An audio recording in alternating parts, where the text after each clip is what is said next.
already start, Mr. Chairman, the discussion on the resolution put forward by Mr. Sinha and the substitute motion put forward by Mr. Das has turned out to be a discussion in the nature of a general discussion of the budget of the All India Radio. I do not want to go into all the considerations which have been put forward, but I want to say one thing about the substitute motion that has been put forward by Mr. Das. I think in India we are developing a passion for having committees and commissions. We want a committee or a commission for every blessed thing that there is in India. I think there are millions and millions of things in India. I would say that before we think of having any other commission or committee appointed, we should first of all read the reports of those committees and commissions which are before us, digest them and take action on them, and then think of doing something else. For instance, what is the record of the Ministry of Broadcasting in the matter of the Film Inquiry Committee report? They have now the Press Commission's report. The two bodies have been set up by this ministry. What action has been taken on the report of the Film Inquiry Committee, and what action is going to be taken on the report of the Press Commission? I think that the Press Commission's report may be thrown into cold storage. We will now not allow it to be thrown into cold storage. I know what has happened to the report of the Film Inquiry Committee. Therefore, I say that this passion for committees and commissions should be curbed, and we should not run away with the idea that the commissions will provide the panacea for all our ills and that a committee will cure all our difficulties and troubles.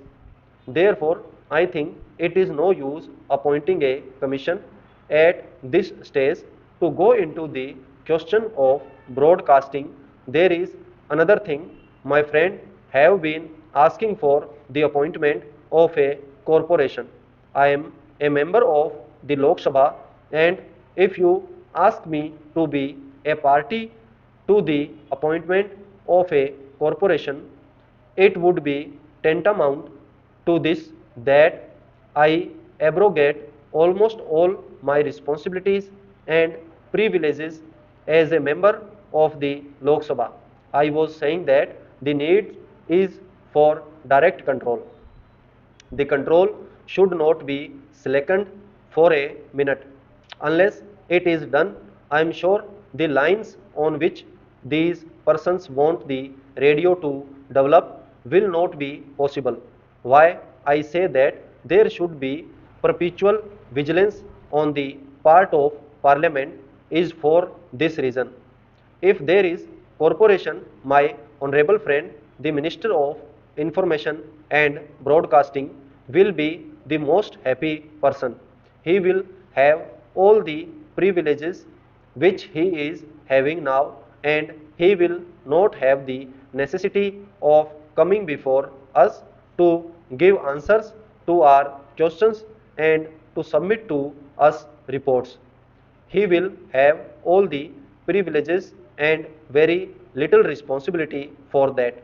I say that the control which the Parliament exercises over the All India Radio at the time of the budget is sufficient to make these people wake up. It is sufficient to make these people active who are slack. It is sufficient for those people who practice nepotism to be fair. And if there is a corporation, the whole thing will go away, and we shall not have any control over the All India Radio. Now we have control over appointments through the Public Service Commission, and if we have a corporation, I do not think you will have that control. We have control over the All India Radio on account of the Public Accounts Committee and the Estimates Committee. My friends have said that the Estimates Committee has suggested 92 improvements to be made in the All India Radio.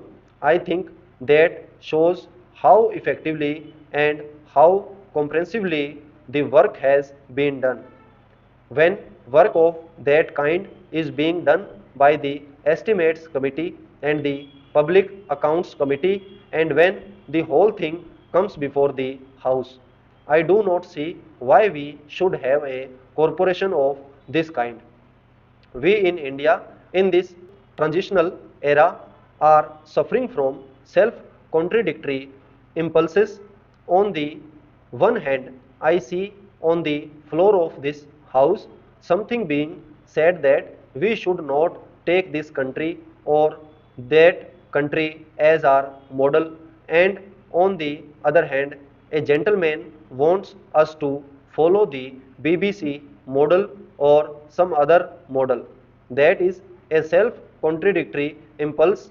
Somewhere in the 1954 issue of this quarterly, I find an article not eulogizing the corporation but an article on the subject of the ills of the British Broadcasting Corporation. The gentleman has gone into the question and given us the reason for that and also the remedies for that. I would therefore say that we do not need a corporation. Stop.